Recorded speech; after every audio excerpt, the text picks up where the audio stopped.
ఎవడు పవర్లో ఉంటే ఆడు మట్టి తవ్వేసుకుంటాడు, ఇసుక తవ్వేసుకుంటాడు, కొండలు తవ్వేసుకుంటాడు, గనులు తవ్వేసుకుంటాడు.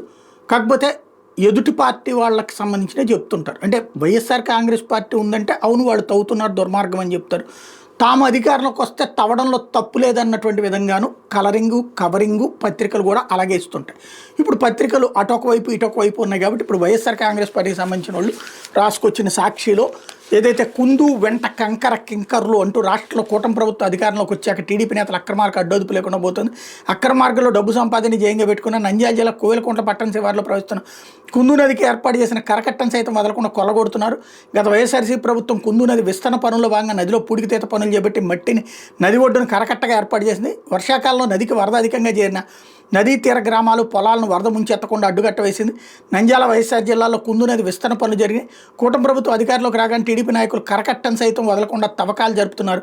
3 రోజుల నుంచి కుందు నది వంతెన సమీపంలో ఉన్న కరకట్ట వద్ద ప్రొక్లైన్ ఏర్పాటు చేసి టిప్పర్ల ద్వారా మట్టిని తరలిస్తున్నారు. పెద్ద ఎత్తున మట్టి తరలిపోవడంతో కరకట్ట బలహీనపడింది. వర్షాకాలంలో నదికి వరద నీరు చేస్తే పంట పొలాలు గ్రామాల్లోకి వరద నీరు చేరే ఆస్కారం ఉంది. నదీ తీర గ్రామాల ప్రజలు ఆందోళన చెందుతున్నారు. మట్టిని తరలిస్తున్న రెవెన్యూ అధికారులు కానీ కేసీ కెనాల్ అధికారులు కానీ పట్టించుకోవడం లేదని విమర్శలు వస్తున్నాయి.